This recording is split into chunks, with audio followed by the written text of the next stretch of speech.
What is up, Steeler fans? Welcome back to another episode of the Steelers Hangover. I'm Daniel. Shannon White's not with us today. He's got to dealing with a little bit of the weather, actually, and so he's safe. He's just out there dealing with the elements. Apparently, a little bit of snow coming down on his side of town. Well, we do have a guest, none other than the original Hangover himself, Brian Anthony Davis. Welcome to the Steelers Hangover. Welcome back to the Steelers Hangover. How's it going, my man? Thank you. Yes, this is a show that Jeff Hartman and I created back in 2016. So it's going strong. It's been around, I guess this coming season will be season 10 of The Hangover. And we've gone through a lot of fun voices here. Jeff and myself, of course, Tony Defio, who was doing it for a long time, of course, bringing in Shannon, and now you're doing a fantastic job with it. So happy to see this show continuing to do well in the live chat with the downloads. Everybody is excited about checking this out every week, so I appreciate you all. And everybody who some of these names that I'm seeing have been with us since the beginning. Whether I agree or disagree with you, I love you all because we can't do these shows without you. So thank you so much. And I'll be glad to spend the next 40 minutes with you. But Daniel, it's great to always hang out on the mic with you. Yes, sir. Yes, sir. I know it's getting kind of cold out there, a lot colder than it is down here in Texas. We finally hit sub 40. For the first time I can't say all year because it's only a couple of days into the year, but for the first time this winter season, it's finally cooled down and here. And looking forward to this show as well. You were at the game this past weekend, isn't that correct? Yeah, I was. We have some friends that they are friends, Carolyn and Cliff, and their son Dylan, who's one of my son's best friends. We met them through scouting, and we played trivia with them, and we basically introduced the Steelers to Daniel and not Daniel, you're Daniel, to Carolyn and Dylan this year, and my son as well. They all got into it. We watch every week together, and for Christmas they wanted to get us tickets to the game, so we went with them. Best seats of my life, down in section 122, and I know that's close to you, isn't it? That is right in. I'm in section 122. We were in row G. Nice. And right between the uprights, it was fantastic, and I could see everything going on. We were bundled.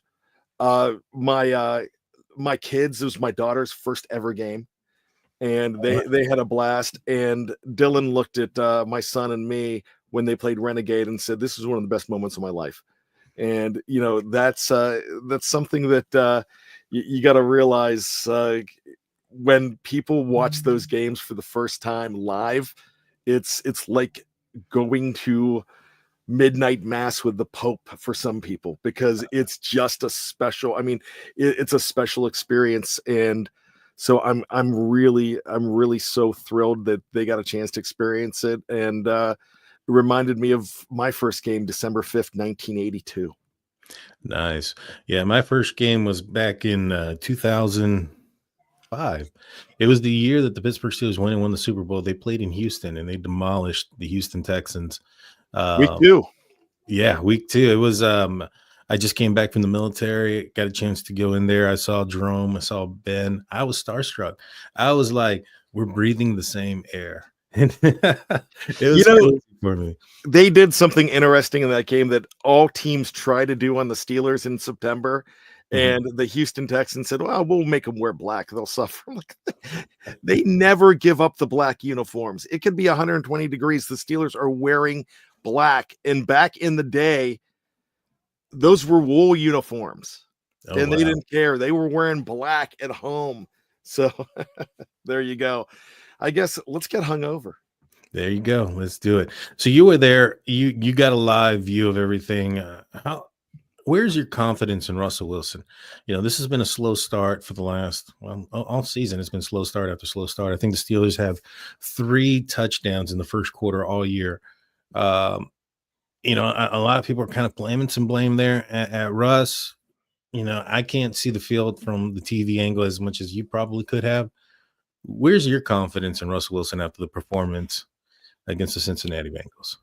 Well, if blame were dollar bills and Acrisure Stadium was a strip club, it would be raining him down on everybody right now because there's plenty of blame to go around. My confidence with Russell Wilson is still there. You can't replace him right now. I mean, I know some people, I'm going to get poo-pooed for not saying bring in Justin Fields. He's been there and done that. He's done that in Green Bay before. He knows how to play in these situations on the road, in prime time, in bad weather. He does. But he wasn't great in this game. But I will tell you this. There were too many drops. And receivers, I had the all 22 look because I was in the end zone. And or the all 122 look. But that section. So you can see it when you're at the game. Guys were not getting open. So when I look at that and I look at the combined effort in this game, and I know I'm the eternal optimist, I know I'm an apologist for the Steelers a lot of the time, but at the end of that game, they were in position to win that football game. Now, my problem is this. Russell Wilson was holding on to the ball a lot, but he also wasn't given a lot of time to hold on to the ball in this game. So it's a combination of both. There's plenty of blame for number 3. I can't say that there's not. But there's not a guy right now that includes number 2, that includes number 4, that I want to be in Baltimore for this game.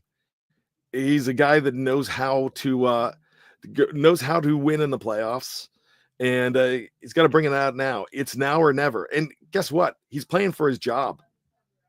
Yeah. Because, there's not a lot of people are going to throw some money at him. The Steelers aren't throwing money at him if he blows this game. And nobody's going to throw. I mean, they're going to throw backup money at him. He's not going to get what he wants. So I really feel that there's a lot on his shoulders here. But the biggest problem, Daniel, is when you get a ball off, your receivers have got to catch him, and it was a bad experience. And one of the most sure-handed guys is Pat Freiermuth. And he was open across the middle, and it went right between his hands at the end of that game. And then George Pickens is a whole nother story right now too. But also another big problem is when you are handing off the ball 10 of 12 times on first down to start the game. You become a little predictable too. Maybe you can't do it. Maybe you can't do all that. But, here we go. This is and it's now or never. And those ills have got to be cleaned up. But you've got a problem. And the biggest problem right now is trying to find a way to motivate number 14. Yeah, Pickens is definitely not looking good out there. I mean, he's looking. I know. Tomlin, said that it wasn't Pickens' fault. He didn't run the wrong route when Russ threw the interception. And I think what he's trying to say there is that regardless of if Pickens ran the wrong route or not, Russ was the one responsible for the throw. He should have seen that guy was, safety was leaning over that direction. He just threw it when he did. And this was in the game before against the Chiefs there. I don't think Russ is to blame for a lot of this. I'll be honest. I think that the offensive game plan has been poor. Tomlin came out in his press conference last week saying we can't do the same thing over and over again and expect something different. We're expecting change. We're going to do some change. And like, as you said, it was, I think there was at one point, probably in the third quarter, the Steelers didn't have very many, plays at that point, not throughout the entire game. I think they only had the ball 22 minutes out of the entire game. But there was a point where it was 20 rushes to 12 passes. And I think even the announcers started to mention that, the last time that the Steelers played the Cincinnati Bengals, that Russ and the Steelers put up some great amount of points, and they did it through the air. I just think that this is more of maybe perhaps I know that the receivers aren't getting open, and George Pickens is also, upset and those things, but maybe perhaps if the Steelers started moving a little bit faster, we wouldn't see those problems. We wouldn't see Pickens upset and those type of things if they can get the ball going down the field in the first quarter. And I want to piggyback on that. In fact, I'll do that now. Now, here's one thing that I don't think you're handling Pickens right by freezing him out after you throw a ball to him on the very first possession. He catches it for 0 gain, and you freeze him out for a while. And it seemed like they didn't go to him the rest of the way until when they started going to him again. Was he pouting? I don't know. Was he pissed? I don't know, probably. But the bottom line to the whole thing is he was disengaged. And you can say so many things. A guy at this level, yeah. But you've got that goes down to knowing how to handle a diva. And I know a lot about handling a diva because you can't spell Davis without D-I-V-A. Without a diva, actually, so or divas. But look, at this point in the season, you've got to find a way how to motivate them. Remember in that scene in Major League? I'm sure you love the movie Major League. You've got to if you're a sports fan. Which scene? The scene when Serrano says that he needs a chicken to sacrifice. And so they get him a bucket of Kentucky Fried Chicken. They're like, we've got to appease him or we're going to lose him. So they're doing something for him. Find a way to get George Pickens back into the game. If Hard Knocks has taught us anything, Daniel, it's that Mike Tomlin knows how to reach him because he was walking off the field after that interception that was not his fault. I don't even think it was Russell Wilson's fault. He was thrown down, and they didn't throw that flag in that Bengals game. Ended up being a pick six. It was a pick six, right? Yeah. The first game against the Bengals, yeah. Yeah, and he was sulking off the field, and he was despondent. And Mike Tomlin said, "I need you. You got to stay in." And for some reason, I don't know, with all this stuff that went on last week with the questions and everything, why. Because Mike Tomlin knows how to do this. He's had to do this with Najee. Last season, he did it with Najee. Najee hasn't been a problem. He knows how to rein these guys in. I don't know what has happened here and why it hasn't, but you've got to play the game with some of these guys, especially when you've got a diva. You've got to know how to speak their language. So I know this is going to be unpopular with a lot of people, but this is who you have right now. You could talk about firing, trading, do whatever you want after this game. But right now, this is your personnel, this is your coaching staff, this is the playoffs. And if you want to advance, hey, advancing doesn't kill you in draft order that much at this point. You're in the 20s. So go for broke and play ball. Yeah, you got nothing else to lose. I mean, you lose, you go home. There is no next week if you don't do what you need to do. Okay, I'm gonna stop. I'm just saying Najee hasn't been a behavior problem. He just sucks. Wes, I get it. No, he doesn't just suck. There was a problem last year that I got from source material that after the change was made, there's things that I know. And he was a problem, and it turned it around. So a guy that has 1,000 yards for 4 straight seasons doesn't suck. Shut up. Najee did have some comments after the Browns game that were leading up to Matt Canada's firing, something to the effect that, there's more going on here you guys didn't know, and alluding that there was an issue with the offensive coordinator. And after that firing, I think there was even a PR person in the locker room when Najee was doing that interview was kind of like, dude, quit it. And he was just kind of continuing to go on. So Najee did have his moments last season. But speaking of Najee, he hasn't had the best of seasons. And I think that when it comes to Jaylen Warren, I think Jalen's at this point a better back. I don't understand why we're still seeing more Najee, especially early on. I think when we've seen Najee get better is as the game progresses. Now, I don't know if that's necessarily because he's, taking a pounding or he's running the ball over and over again, as much as, the defense is getting tired by, at the end of the game. And I just think that at a certain point, maybe it'd be better for the Steelers to use a Warren in the first part. And then, once he's tired out of defense and they get towards that second half of the game, maybe start implementing a little bit more Notch, because he's going to be harder to bring down at that point. He's going to be fresh as well. What are your thoughts on the distribution of the personnel? And it's not just has to be on the running backs. I mean, the fact that Van Jefferson is out there more than any other receiver outside of George Pickens, to me, is a question mark as to why they're doing that. I don't know. Maybe Van Jefferson is like Randy Moss in practice or something, but I'm not seeing it in the game. What are your thoughts on the personnel usage? I kind of think that let's talk about the running backs first. I do want to address that's a great question on Van Jefferson, but I want to go ahead and address the running backs. They're sometimes with the running backs, I think they're trying to go ahead and stick to their game plan and then try to confuse people, and it's not confusing anybody. Trying to give the ball to Cordero Patterson, who is I really think that I could probably keep up with him for the first 20 yards of a foot race. No, I can't. That's a lie. But what I'm saying though is, yeah, he is going to be valuable in different spots, like he was with those dump offs about 6 weeks ago or a month ago or whenever that was. There's different ways to use him, but when you're using him on third down, and especially to go wide, that's not fooling anybody, and that's not helping you. That's what Jaylen Warren is for. Jaylen Warren is the pinball wizard. Jaylen Warren is the guy that can go ahead and he could be your spark plug. You can use both of these guys more as I love to go back to the early 2000s and Thunder and Lightning. What was it? Wait, Ron Dane and Tiki Bar, I guess, for the Giants. But use a guy like that could drain you.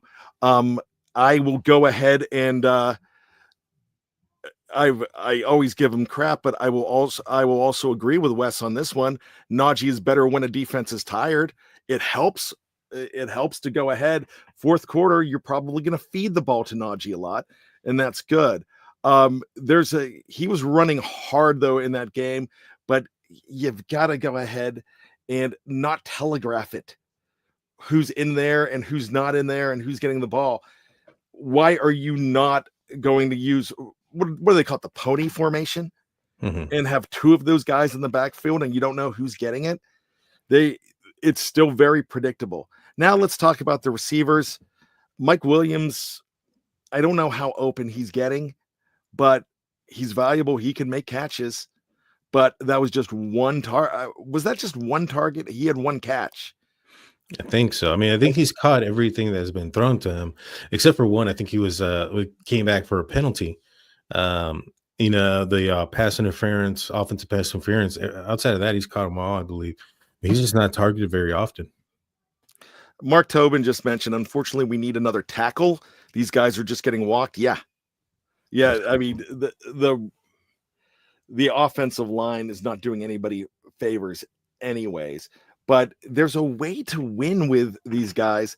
I'm looking for more creativity from it right now. And I think the Steelers, and probably one of the worst things that I'll ever say about Mike Tomlin is that he's stubborn. Mm-hmm. And there's a time for the my way or the highway mentality to go away. Mm-hmm. And it's you don't remember the end of the Chuck Noll days, but the Chuck Noll days were, I mean, it was just like, this is what we do. This is who we are.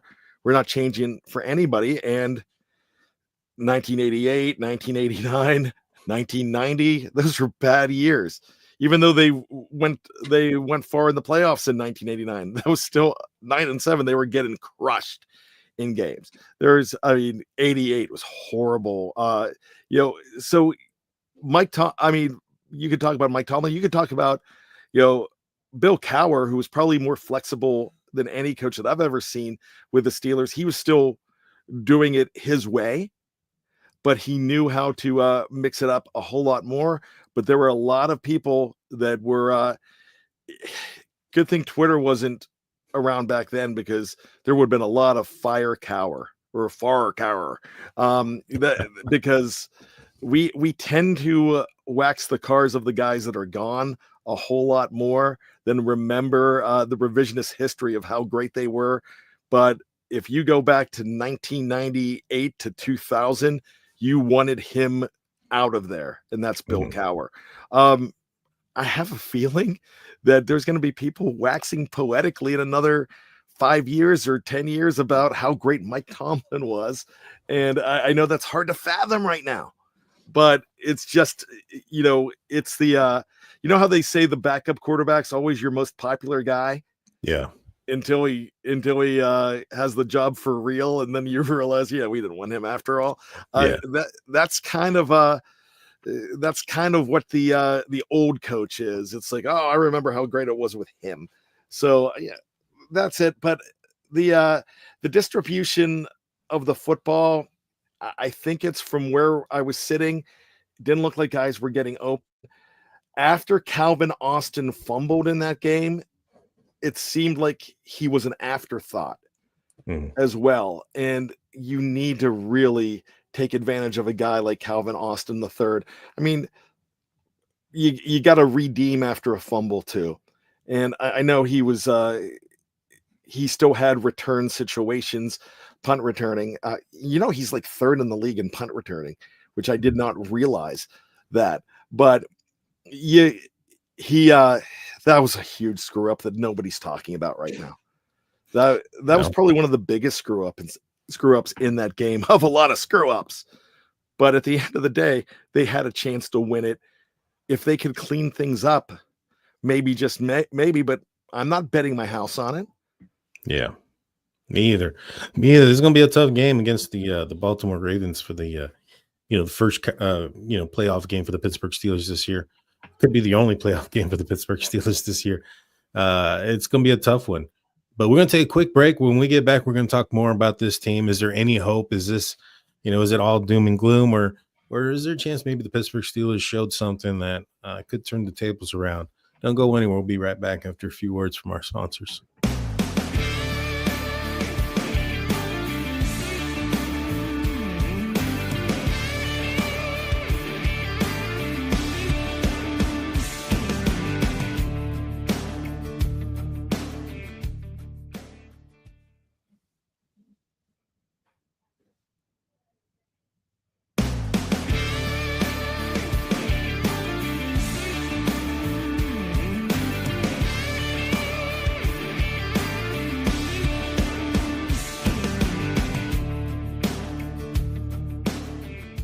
Welcome back to the Hangover. It's me, Daniel, alongside with me, special guest, former host Brian Davis.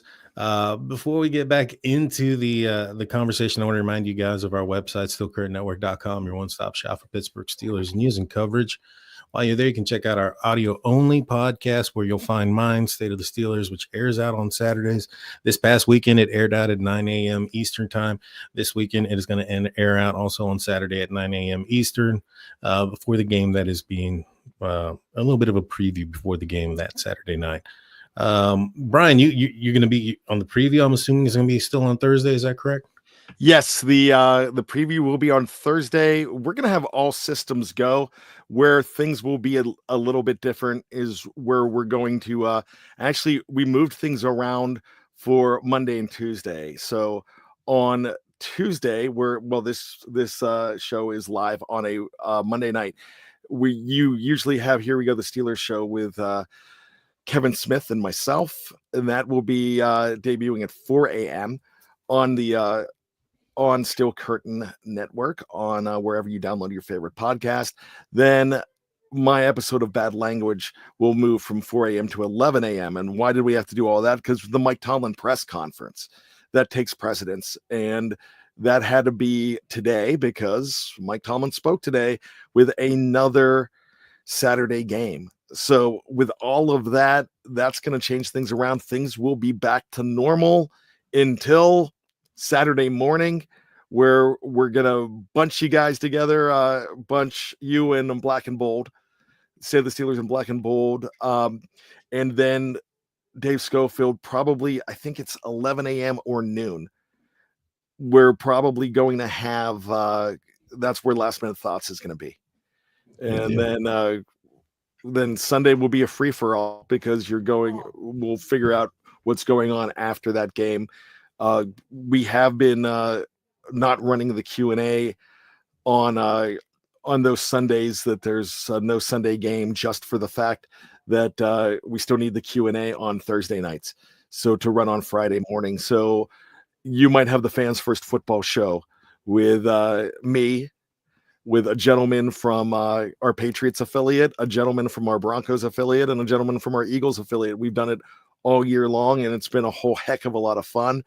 You get a chance to check that out on Steel Curtain Network, or also our NFL affiliate here at the Fans First Sports Network. Awesome. Make sure you guys go check out the website so you're tuned in on all those things.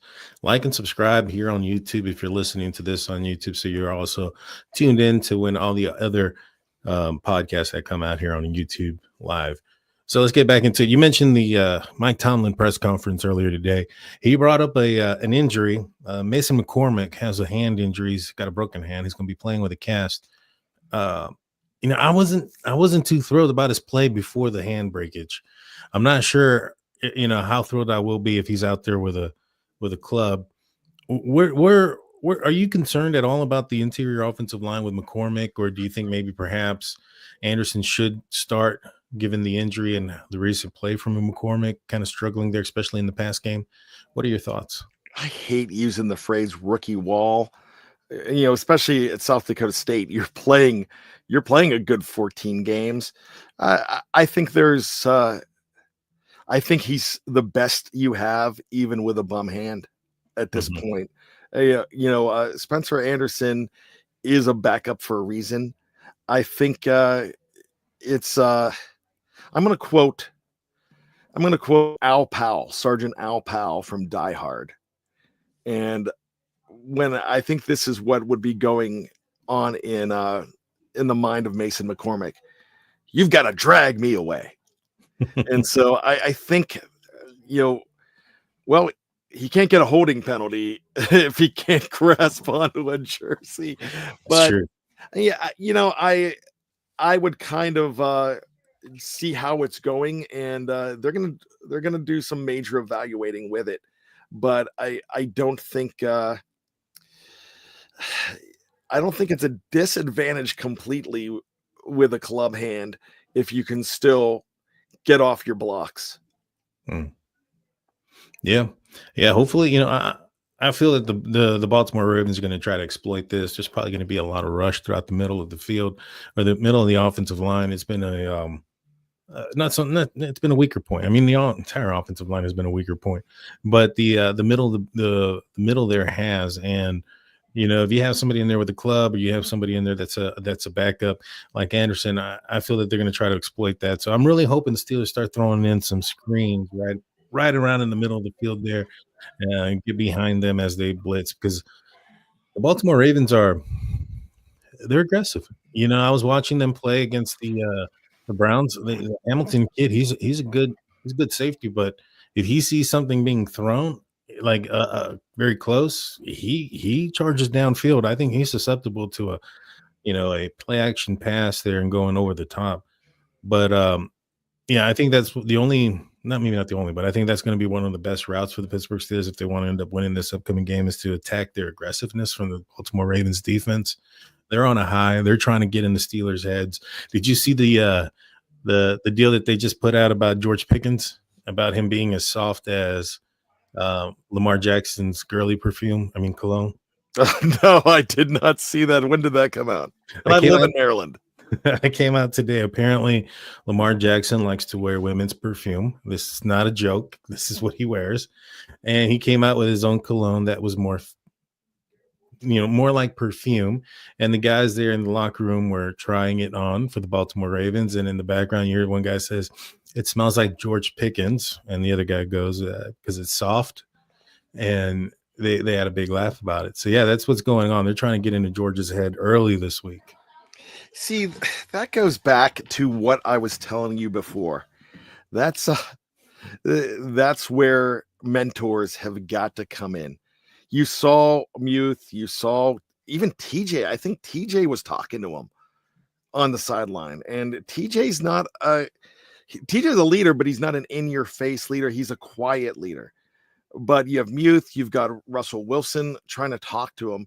This is the week where you're like, George, that's noise.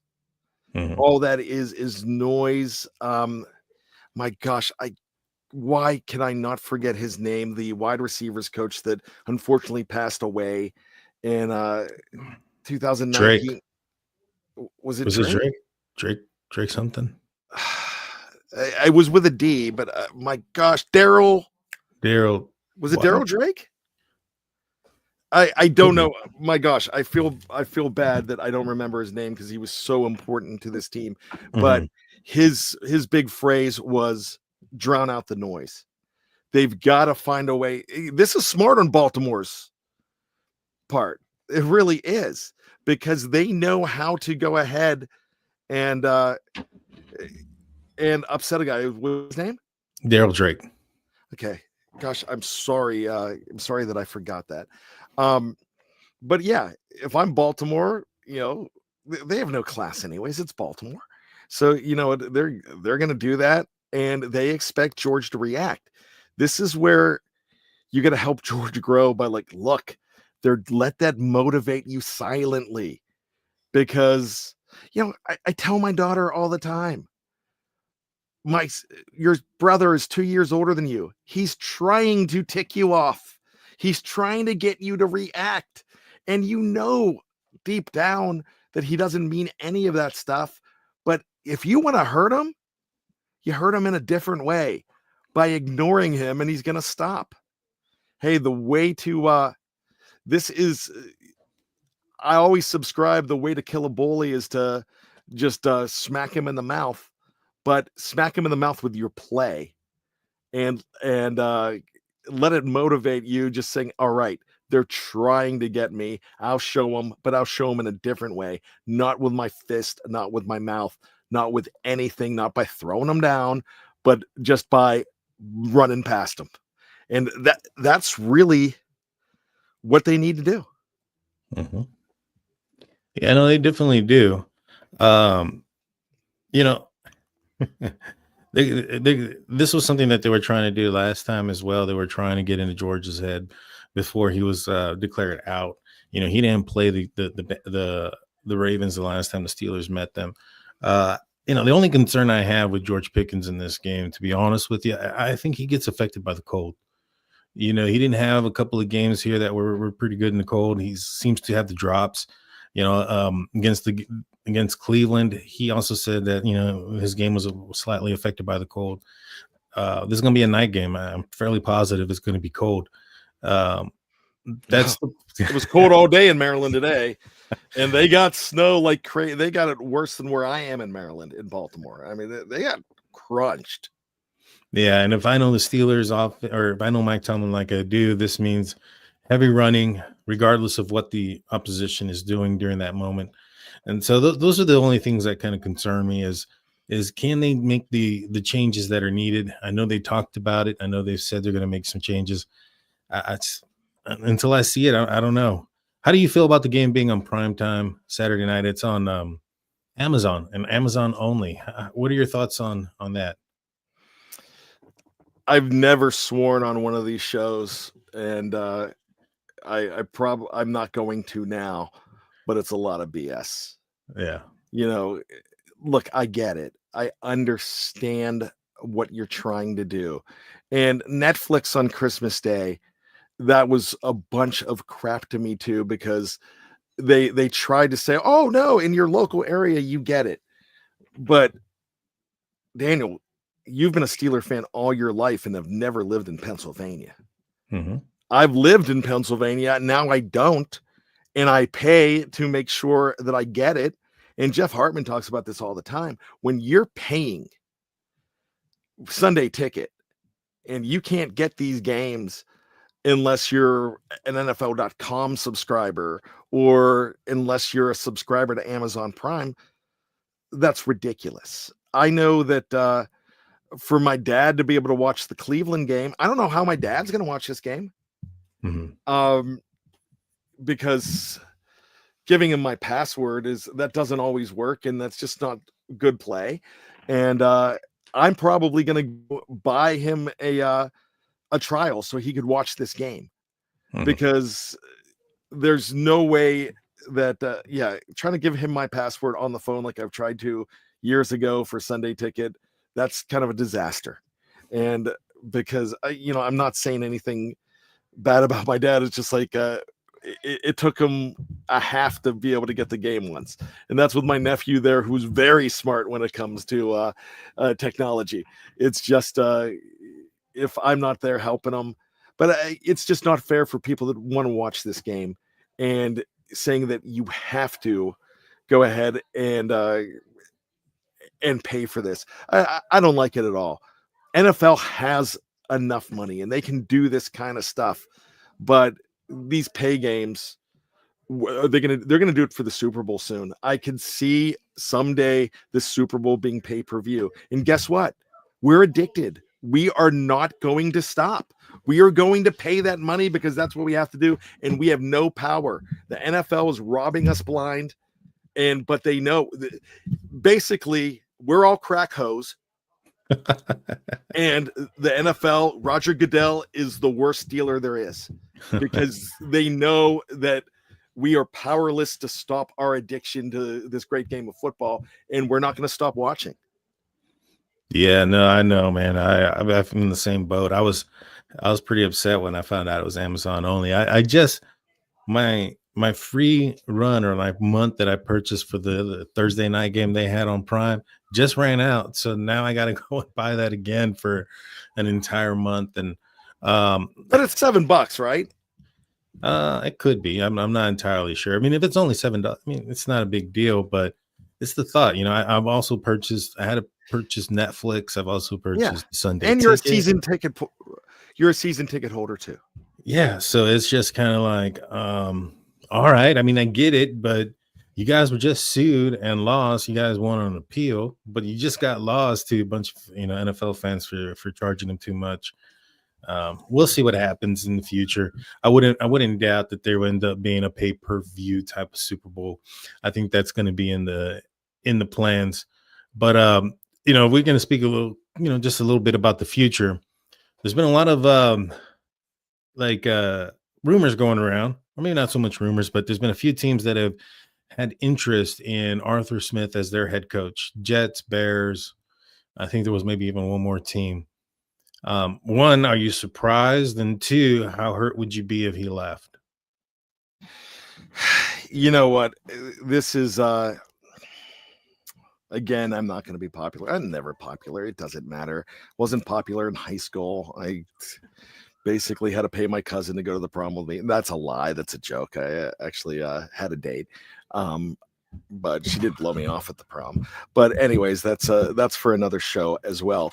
But I don't think Arthur Smith is really the complete problem here.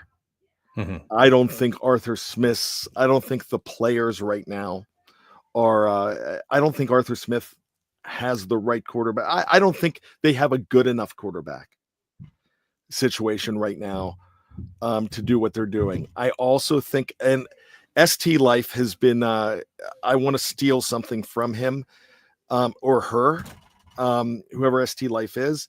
They keep on saying about the archaic offense.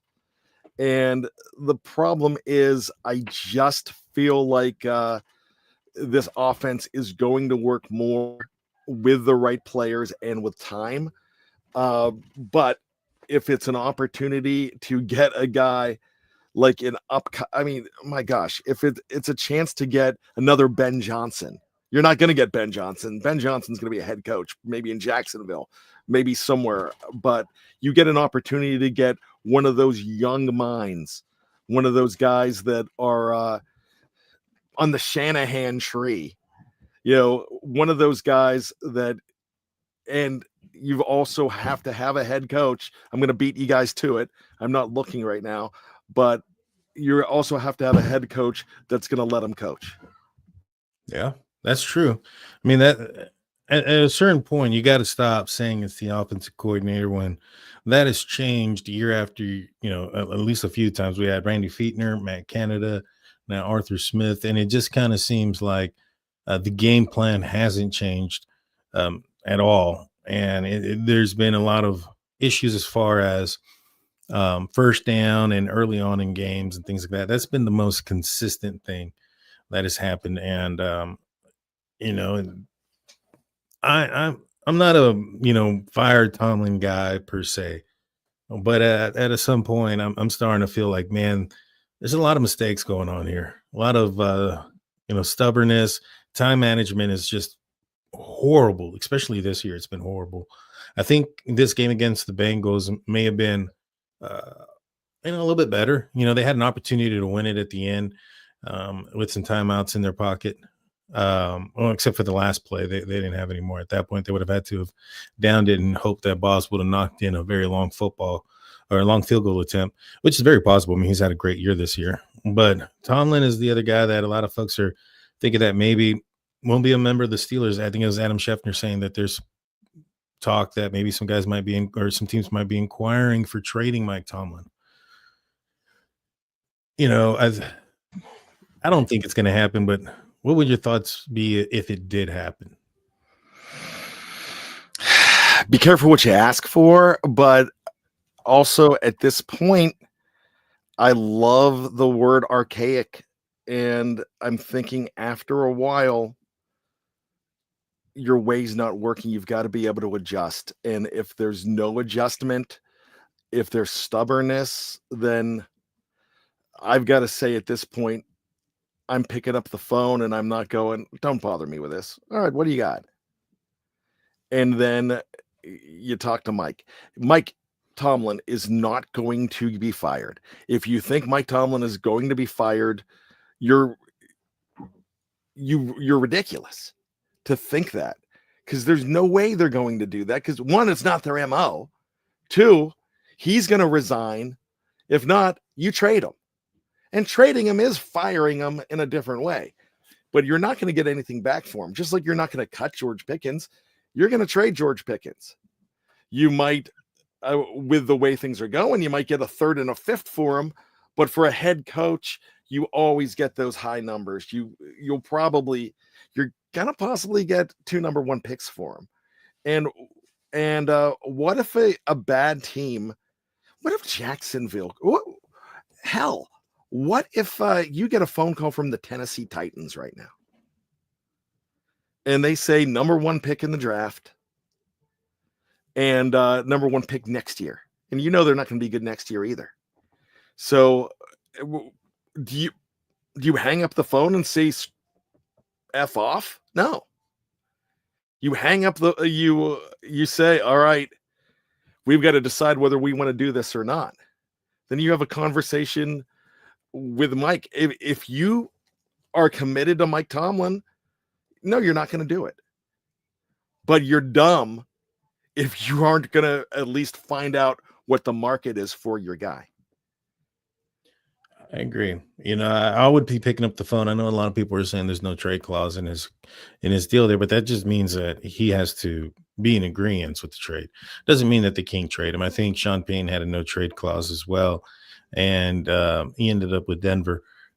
So he left the Saints and he was ready to go, and the Saints were ready to pick up, was it like 2 first rounders no, they picked up a first round and a third round or something like that, third round in the next draft. I don't know if I'd let him go for that low. I think 2 first rounders, maybe even the like the John Gruden deal that he got back in the day, that might be something that I would probably consider. You have to figure out who's going to be the next guy. I know a lot of people are throwing in Mike Variable into in the mix here. That's been a name. That's been a name that sources have talked about even last year. If he decides to leave, that's a name that's very popular. Mike Vrabel. I cut you off and I apologize, but that's a name that's really popular. Again, the thing with Tomlin is you have to. I'm not saying don't listen. You've got to decide what direction you want to go with right now. And it's it's ultimately their team. We don't make the decision. Just like I can't get Bob Nutting to do anything for the Pittsburgh Pirates as a fan. and I can get other fans to boycott Pirates games. They do nothing either. I mean, the organization, they want to tell you, any organization wants to tell you that they care about their fans. To an extent, they care about their fans, but they want to run their business the way they want to run their business.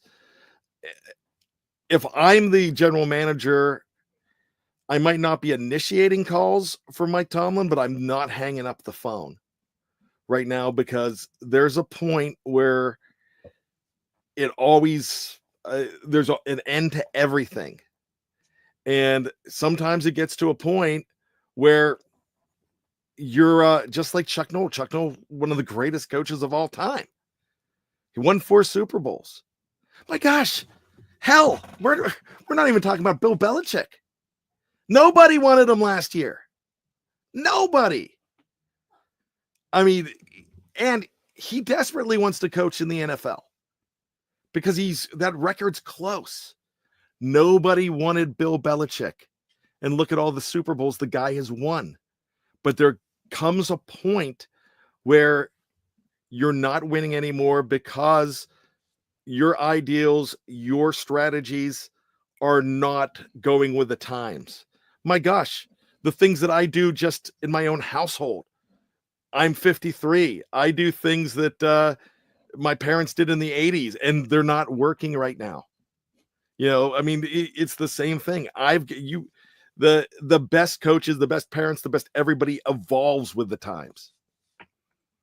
Yeah, no, I agree. I mean, if you don't adapt, you don't change in any aspect in any field you work in, you're going to get left behind.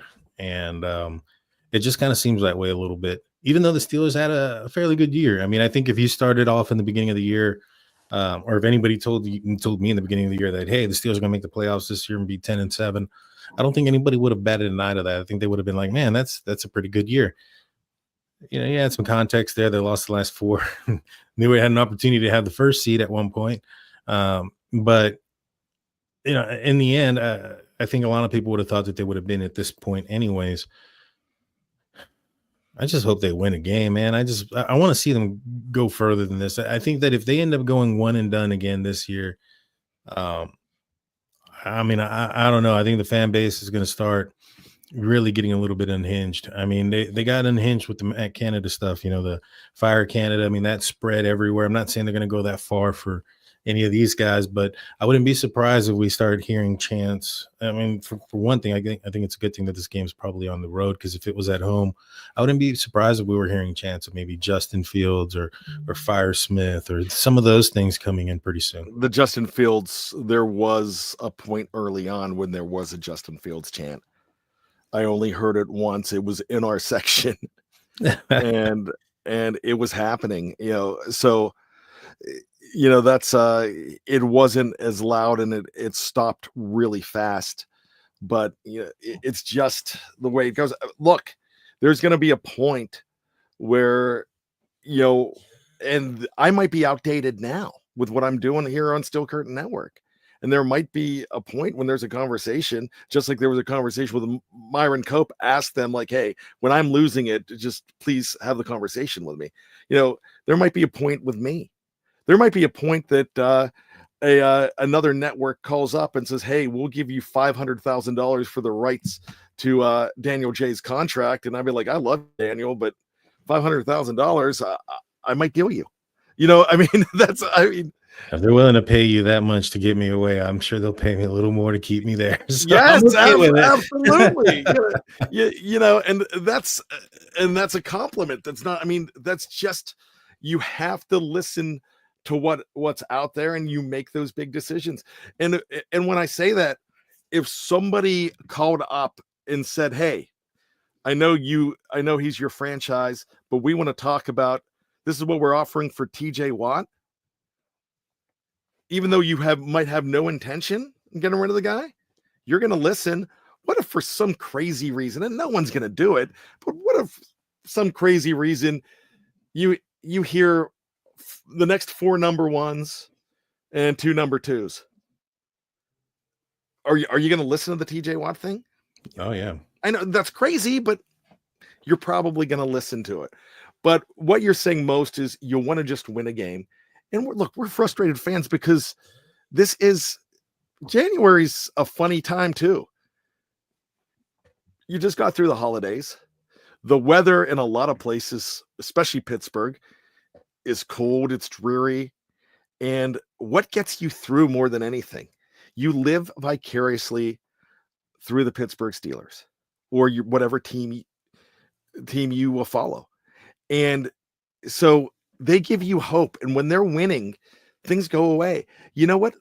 Your problems in life. You know why people go to the movies, Daniel? What's that? To escape reality.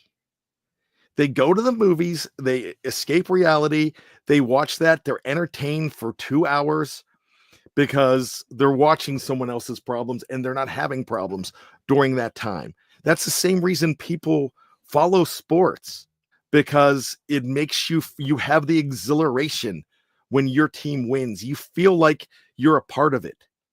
That's why people go to games and spend the money that goes through that stadium is incredible. That just the other night, the money that goes through the stadium of the Jacksonville Jaguars is probably still staggering too every single week. You know, it's just there, but we go there because we want to have that great feeling when they win, and especially when they hoist that sticky Lombardi. You feel amazing, and it's something special, and you remember where you were. And your problems in life are big. Everybody's problems are big. But they go away for that 3 hours when you're watching that team, especially when they win, because you feel like you could walk on air when you see James Harrison take a ball back 100 yards. When you see Lynn Swann make an acrobatic catch in the Super Bowl, when you see Santonio Holmes go up, bend to 10, grab that and win that game. When you see Willie Parker go 75 yards, also because Alan Faneca pulled. When you see Ike Taylor, who never catches a pass, pull down an interception late in a Super Bowl against Seattle. You know, all that stuff, when it happens, the exhilaration is incredible, and that's why we watch. And it's so disappointing to see what happens when they don't do things the way that conventional wisdom says you should do them. And that's what becomes so frustrating as a fan. So I always say this: you fan the way you want, but let other fans think that way too. Yeah. And, you know, and I'm a hypocrite too, because I call out some people that have different opinions. So I'm a little bit of a hypocrite, and I know that. But I will say this: it is so gorgeous to know that there's a chance that they could win this game. It might be minute in your mind, and that's fine. But most of you are still going to be watching it, hoping to be exhilarated at the end. Yeah, exactly. And to the other point too, guys, at the end of the day, this may be the last 3 hours of Steeler football that you see in a while. Might as well soak it up and you know, be engaged and hope the best comes out when in this game. I'll be watching it. I'll be tuning in, hoping and praying that the Steelers pull up the upset. They're heavy underdogs in this game, and we're going to be talking about it all week long. So make sure you like and subscribe, ring that notification bell, do the whole 9 yards. Shannon, that was Brian, that was a great ending there. Do you have any other final words you want to say before we call this one a show? Well, if you're going to call me Shannon, I've got to do my Shannon. No, I can't woo. I'll do my Shannon impression. I tell you what, Daniel. Is that close? That's pretty close. Well, I appreciate you tuning in. Shannon is okay. I know some folks were asking. He's all right. He just got snowed in, and his internet has been kind of shaky. He should be back on probably on Wednesday for the Pump Your Brakes podcast. So make sure you guys tune in for that. Thank you again, Brian, for stepping in. Thank you guys for tuning in. Hit that like button, hit that subscribe button, ring that notification bell. You know what to do. We got one more week, at least Let's enjoy it. Embrace it, and hope we're back here talking about some good stuff next week. Talking about Buffalo, maybe. Or Houston. I hope Houston. How amazing you would love that, because you would find a way to get there. I would be there if it's Houston. Oh, again, let me jump in one more time. I know we went way over. I just want to say to everybody out there, we can't do these shows without you. I know I said it at the beginning. We love you. You're the reason we're here. Even the ones that I insult, I apologize sometimes. But I would just tell you that you're all important. Each and every one of you is the 119 eyes that are on us right now, and the thousands that will be listening through download, maybe in their car by themselves. We do appreciate all of you. They're asking for a woo, but I cannot do it. That's not fair. I'm not taking anybody else's shtick, but I will do this. I will do this, since this is the Hangover. If you wouldn't mind me doing this, just to give it to him, because I'll let you do the woo. I ain't doing a woo. But let me go ahead and do this. Just when you think you've got all the answers, we keep changing the questions. There you go.